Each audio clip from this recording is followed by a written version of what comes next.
On va faire une expérience folle. Je vais demander à une intelligence artificielle de venir faire un programme de rééducation pour mes patients. Douleur de dos, douleur de genoux, douleur d'épaule. On va regarder si oui ou non ces nouvelles technologies vont être capables de faire des rééducations à la place des kinés, des ostéos ou des médecins. Ce qui va être intéressant, c'est de regarder si elles donnent les nombres de répétitions, le nombre de séries, si elles préconisent du renforcement, de la mobilité ou alors du repos. Et on va regarder si ces nouvelles technologies sont plutôt comme des kinésithérapeutes des années 80 ou des kinés des années 2022. Bref, on regarde tout ça dans cette vidéo. Même si on est en 2023. Pour commencer, on va partir sur une douleur de dos et on va regarder si oui ou non ChatGPT, qui est l'application qu'on va utiliser, me donne ou pas les bonnes infos. Donc, on est parti. Je vais lui demander « Bonjour, j'ai une douleur de dos. Quels exercices je peux réaliser ?» Alors, franchement, c'est pas trop mal. Déjà, point extrêmement positif, elle stipule, et même si c'est qu'à la fin, qu'il faut consulter soit un médecin, soit un physiothérapeute. Donc, c'est vraiment pertinent. Pourquoi? Parce qu'en tout cas, en France, il n'y a que ces professionnels de santé qui ont le droit de donner des conseils sur comment traiter une douleur. Donc déjà, là-dessus, elle se protège. Ensuite, quels exos elle a donné? Alors, on va commencer par le dernier parce qu'il est assez cool et en fait, elle parle de marcher. Ce qu'on sait, c'est que lorsqu'on a une douleur de dos, une lombalgie assez soudaine, globalement, l'évolution spontanée est plutôt favorable et que de réussir à garder un peu d'exercice et de mouvement, comme de la marche, est en fait un très bon outil. Ensuite, elle nous donne 3 principaux exos. Alors, assis sur le dos, tendez les jambes, penchez-vous vers l'avant. Donc là, en gros, c'est un étirement global de toute la chaîne postérieure, pourquoi pas. Un exercice de renforcement des abdos et un exercice de renforcement des dorsaux. Donc franchement, au final, là, on est sur un truc très générique, mais c'est pas trop mal. En réalité, moi, à titre personnel, je préférais qu'un patient qui a mal au dos, il aille voir un kiné ou une intelligence artificielle qui lui donne ça, plutôt qu'il tombe sur un kiné qui lui fasse du chaud, des ultrasons, du massage, etc. Parce qu'en fait, il y a de l'actif et qu'elle n'a pas préconisé ce qui aurait peut-être été le pire de « Ah là là, si vous avez une douleur, faites du repos complet ». C'est pas trop mal. On va essayer de pousser un peu, voir si on peut chatouiller la zone. On va essayer de partir sur une sciatique. Merci. J'ai aussi une douleur qui… Est-ce que ChatGPT comprend les fautes d'orthographe? Qui descend dans la jambe. As-tu d'autres exercices? Alors regardez si elle comprend que la douleur dans la jambe peut être une douleur type sciatique. Oh, c'est pas mal. Pas mal.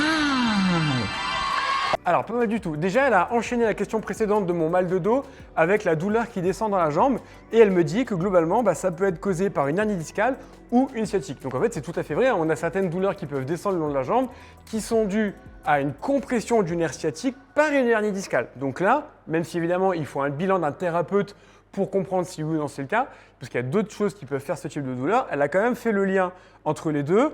En termes d'exercice, elle m'en a rajouté 2, des étirements des ischios et du quadriceps. Là, par contre, je pense que ça ne sera pas spécialement efficace si vraiment la cause de la douleur, c'est ce type de tissu.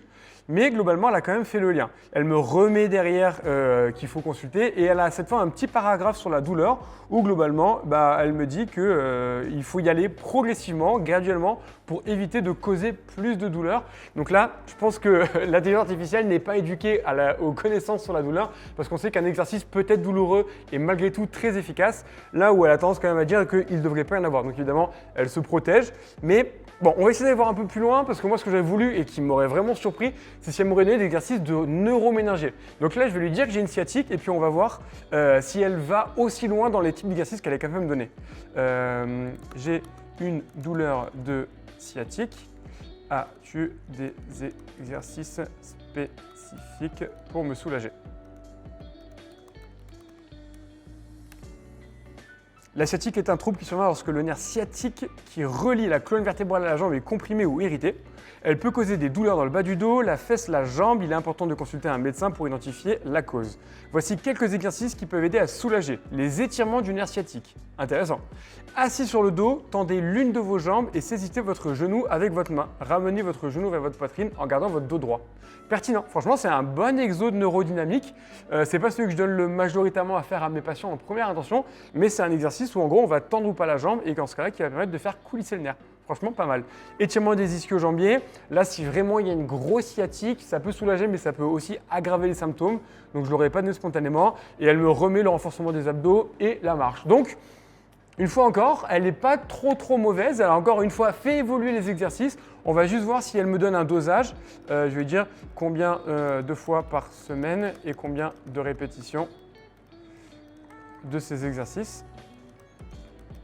Mais c'est quand même assez cool parce qu'elle arrive à faire évoluer son bilan, on va dire, si on peut parler de bilan de l'intelligence artificielle, mais en tout cas ses réponses, et elle continue quand même d'aller un peu plus loin pour me proposer des exercices toujours différents et toujours plus spécifiques à ma demande, même si j'ai quand même été obligé de lui dire que j'avais une douleur sciatique pour qu'elle aille chercher du neuroménager. Alors, par rapport au nombre de répétitions, elle me dit qu'il est important de consulter une fois encore. Elle me dit de commencer par une faible intensité, de progresser graduellement, faire des exercices d'étirement pour le dos et les jambes 2 à 3 fois par semaine, exercices de renforcement 2 à 3 fois par semaine. Bon, là, c'est pas dingue sur ce type de douleur. Moi, j'ai clairement tendance à donner des exercices tous les jours à faire aux patients, voire plusieurs fois par jour. Je pense que si vraiment il y a un gros problème à ce niveau-là, ça risque d'être assez léger. Donc, pour conclure sur cette douleur de dos, de ce que je peux entendre sur comment certains thérapeutes peuvent des fois travailler sur des cabinets un peu usines qui prennent 14 patients en même temps et qui en mettent un sur le vélo et un avec des électrodes, c'est pas si mal que ça. Franchement, je suis surpris, on va dire dans le bon sens du terme, mais ce qui me rassure largement, c'est que pour le moment, on est quand même très loin de ce que sont capables de faire la plupart des kinés de France. Et je pense qu'il y a, j'espère, au moins 95% des kinés en France qui sont pour le moment capables de faire des meilleurs traitements que ça. Mais globalement, on est quand même dans les grands guides de la manière de rééduquer une lombalgie non spécifique, sans grosse cause, qui est de mettre du mouvement, faire des exercices, ne pas aggraver son état, mais de quand même bouger. Bon, après la lombalgie, on va regarder ce que ça donne sur la rééducation du genou. Ce qui est important à garder en tête, c'est que les lombalgies, il y a ce qu'on appelle des lombalgies non spécifiques, un peu genre, il y a une douleur de dos, mais on ne sait pas trop pourquoi, et globalement, dans la littérature scientifique en tout cas, il n'y a pas vraiment des choses meilleures qu'une autre. Faire un peu de sport, faire un peu d'hypopressif, faire un peu d'abdos, faire un peu de renfort, un peu de mobilité, il y a un peu tout qui peut faire du bien à partir du moment où on met du mouvement. Sur les douleurs de genoux, c'est un peu différent, et là, moi, dans ma tête, je vais partir sur un diagnostic d'une tendinopathie du tendon rotulien. Donc je vais commencer sur un truc très généraliste, on va voir vers quoi elle part, et puis progressivement, je vais affiner mes questions. Je vais lui dire « Salut, j'ai une douleur de genou. Aurais-tu des idées de ce que je pourrais faire pour aller mieux ?» Autant tout à l'heure, je suis tout de suite parti sur des exercices et du coup, elle m'a donné des exercices. Donc là, en étant juste général, je vais déjà regarder si elle me préconise plutôt est-ce qu'il faut faire du repos ou alors est-ce que tout de suite, elle va me dire non, continue de bouger parce que le mouvement, c'est le clé d'un corps en bonne santé. Il existe plusieurs causes possibles de douleurs de genoux, notamment les blessures, les arthrites, les tendinites et les problèmes de mécanique articulaire. Il est important de consulter un médecin, ok, voilà quelques idées d'exercices. Donc c'est cool, hein. Une fois encore, elle m'enchaîne direct avec des exos, je suis relativement content, bien qu'elle aurait quand même pu me poser des petites questions, savoir comment j'allais, mais c'est pas grave. Quelques idées d'exos pour aider à soulager la douleur. Étirement du muscle de la jambe, les muscles tendus peuvent causer des douleurs aux genoux, ça j'y crois pas trop. Essayez d'étirer les quadrilles, les ischios et les mollets, ok. Le renfort de la ceinture abdominale. What the fuck. Les abdos forts peuvent aider à soutenir votre dos et à réduire les douleurs. Essayez des exercices tels que les crunchs ou les relevés de jambes. Alors là, clairement, tapé à côté. Les exercices de renfort de la jambe, là on est d'accord. Les muscles de la jambe peuvent soutenir les genoux et réduire les douleurs. Et ces exercices tels que les squats, les fentes ou les extensions de jambes. Donc là, elle me parle du leg extension. Donc ça me va très bien.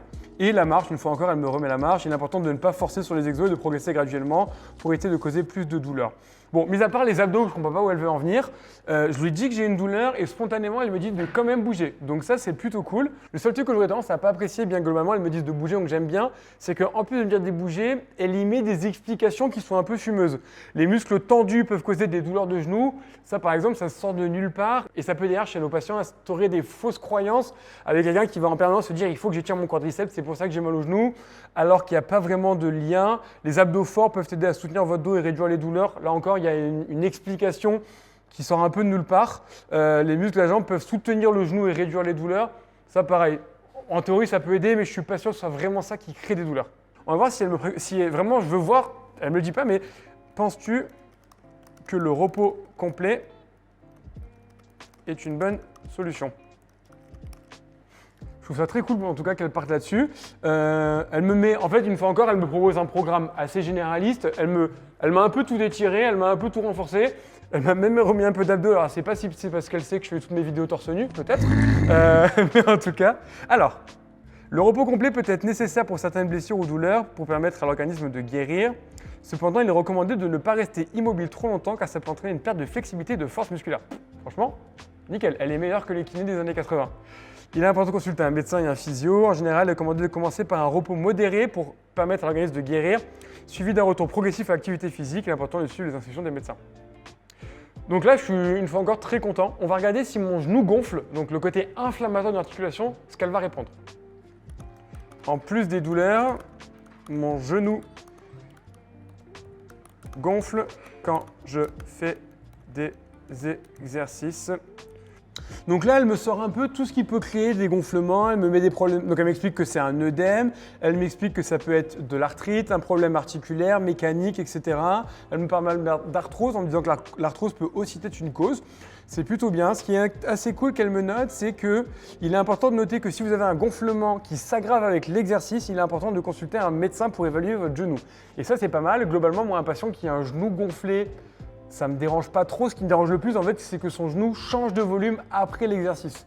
Et ça, c'est ce qu'elle nous dit aussi. Donc là où moi, j'aurais tendance à dire à mon patient, essaye d'adapter le volume d'exercice pour essayer de ne pas faire de repos, elle a dit de consulter un médecin. Mais une fois encore, sa réponse n'est pas trop mauvaise et elle ne me dit pas spécialement de faire du repos complet. Donc c'est pas mal. On va essayer de préciser un petit peu cette fameuse tendinite du genou, voir si, en lui disant que j'ai une tendinite du quadriceps ou du... Mais quadriceps ou tendon rotulien? Allez, je vais mettre tendon rotulien. On va voir si elle spécifie un peu mieux les exos avec peut-être les volumes aussi à prendre en compte. J'ai une tendinite du tendon rotulien.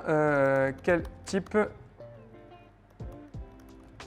d'exercice tu préconises?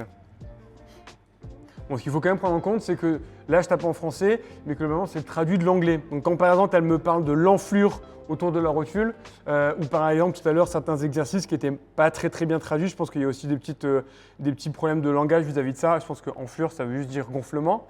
Mais bon, elle m'explique du coup que c'est un excès d'activité physique, une technique d'exercice incorrecte ou une mauvaise posture. Bon, mauvaise posture, j'y crois pas trop. Par contre, trop d'exos ou mauvaise technique, ça c'est tout à fait possible. Elle me remet un petit peu d'étirement. L'étirement ne va pas vraiment jouer sur la tendinite. Alors, je l'ai mis tendinite parce que je ne vais pas lui demander la différence entre une tendinite et une tendinopathie. Mais en tout cas, un étirement, ça peut jouer sur le message douloureux. Elle me met du renfort de la jambe. Donc là, moi, je lui ai mis une tendinopathie rotulienne. Donc, j'aurais aimé qu'elle me donne des exos spécifiques au quadriceps. Et elle me met en renfort de la jambe. Renforcer les muscles de la jambe peut t'aider à soutenir. Elle me met le squat, les fentes et à nouveau le leg extension. Alors, c'est un peu les mêmes que tout à l'heure, mais en tout cas, c'est des exercices qui sont plutôt bons. Alors, elle me remet les abdos. Je ne sais pas pourquoi, je me pose des questions. Et elle me met de la proprio. Ça peut aider à améliorer la coordination et la stabilité. Vous pouvez utiliser un disque d'équilibre ou un coussin d'air. Alors ça va n'engager que moi. Mais j'ai un truc que je sais plus tout, que j'avais appris en école de kiné, mais je vois pas du tout en quoi tenir mieux sur un coussin d'air va changer l'aspect de mon tendon et du coup faire que ça va aller mieux. Globalement, il y a quand même des exos assez cool. Je vais essayer de lui dire sur ces exos-là de renforcement du quadriceps, est-ce qu'elle a des préconisations, des recommandations à me donner pour renforcer mon tendon rotulien. Quel volume d'exercice recommandes-tu, s'il te plaît? Alors globalement, elle commence évidemment par me dire qu'il faut revoir un spécialiste pour élaborer un plan adapté, donc ça c'est assez cool. Mais globalement, elle commence déjà par me dire d'augmenter progressivement à mesure que je me sens plus fort et moins douloureux, ça c'est bien. 5 à 10 répétitions, 2 à 3 séries par groupe musculaire et 2 à 3 fois par semaine sur 8 à 12 semaines. Alors, le 8 à 12 semaines, ça me plaît parce que ça peut être une bonne durée pour un programme de renforcement musculaire. 2 à 3 séries sur 5 à 10 reps, ça peut vraiment ne pas être suffisant. Évidemment, il faut adapter à chacun, mais globalement, j'aurais tendance, moi, à préconiser quand même un peu plus du volume avec un peu de temps de repos, elle n'en parle pas spécialement, pour pouvoir quand même accumuler de l'exercice et de la charge sur le tendon pour créer une adaptation. Elle ne me différencie pas non plus d'exercice statique à exercice dynamique, là où les travaux de Jill Cook, qui est quand même une spécialiste des tendinopathies du membre inférieur, préconise, lorsqu'on n'y connaît rien ou alors que c'est très douloureux, de commencer par du statique, puis par du lourd lent, puis par de la vitesse, puis par explosivité. Je vous ai fait une superbe vidéo juste là où je vous ai expliqué les 10 erreurs à ne pas faire en cas de tendinite, évidemment j'en parlais. Donc, c'est généraliste, c'est pas trop mal quand même parce qu'elle dit que ça doit augmenter, elle dit qu'il faut 8 à 12 semaines, il n'y a pas d'exercice miracle, il y a une tendinite, ça met quand même beaucoup de temps à guérir. Mais c'est un chouïa léger, mais c'est pas trop mal. Et dernier point, ce qui est aussi très cool, c'est qu'elle me dit que ce n'est pas applicable à toutes les personnes. Donc elle remet en avant un petit peu le côté spécificité à chaque individu. Et ça, c'est très cool de ne jamais oublier de le rappeler. Et je vais finir par une petite question, on va rester sur le genou, sur les ligaments croisés. On va regarder en combien de temps elle me dit que je récupère après une opération. C'est une question un peu bâtard, parce que pour vous faire très simple, si vous n'y connaissez rien, pour faire très simple, lorsqu'on se fait opérer du ligament croisé, c'est une généralité, mais c'est un peu les grandes lignes de conduite qu'on donne. Ça va être reprise de la course à pied à peu près entre, on va dire à 3 mois, la reprise du sport vers 6 à 8 mois selon les sports, avec les pivots et la reprise de la compétition entre 8 à 10 mois. C'est un peu généraliste, mais c'est un peu ce qu'on a en tête. On va voir si elle connaît un peu ça. Je vais lui mettre suite à mon opération du ligament croisé antérieur du genou. Dans combien de temps? Ah, je fais une faute. Je vais pouvoir reprendre le sport. Alors là, elle nous a écrit un sacré pavé, mais en vrai, c'est cool. Vous savez pourquoi? Parce qu'en fait, là, cette intelligence artificielle, elle a sûrement plus communiqué avec un patient que ce que font les chirurgiens. Et des fois, sur toute opération, les chirurgiens sont débordés et les patients, moi, ils arrivent au cabinet et je vais les voir pendant 1 an, mais ils sont quasiment pas au courant que c'est aussi long. Et là, globalement, elle a vraiment pris le temps de décrire un petit peu pour ça. Alors, elle me dit évidemment que ça dépend de plusieurs facteurs et ça, c'est vrai que je ne lui ai pas expliqué, mais ça peut dépendre si oui ou non j'ai une atteinte méniscale, ça peut dépendre de mon âge, mes antécédents, beaucoup d'éléments qui varient, donc elle commence par ça. Évidemment qu'on c'est le chirurgien, mais est-ce qu'il n'y a pas que les chirurgiens en France, en tout cas, ne prennent pas le temps d'expliquer aux patients? La récupération, elle prend 6 à 12 mois. Je suis tout à fait d'accord avec elle. Ce qu'on sait par contre, c'est que globalement, si on peut éviter de reprendre la course à pied avant les 3 mois, même quand ça va très bien, c'est quand même plutôt quelque chose de bon pronostic pour éviter le risque de douleur, de récidive ou de problème. Donc ça, 6 à 12 mois, et d'accord, ça va dépendre du sport. La natation, ça se reprend assez vite par rapport à la compétition en ski. Et ça comprend évidemment un délai de récupération après l'opération avec une période de réadaptation physique pour retrouver les capacités, elle est dans le vrai. Au cours des premières semaines après l'opération, vous serez en récupération immédiate avec un protocole rigoureux, je suis d'accord, avec soin de la plaie, ok, les cicatrices, mais aujourd'hui elles sont tellement petites que c'est très facile. Exercice de physiothérapie et de réadaptation fonctionnelle, globalement, c'est ce qu'on va faire chez le kiné. Il est important de suivre les instructions du chirurgien. Au cours des mois suivants, vous pourrez commencer à reprendre des activités physiques et sportives, mais progresser graduellement. Bon, globalement, là, elle tape un peu en touche. Elle nous raconte 14 fois la même chose, mais formulée différemment.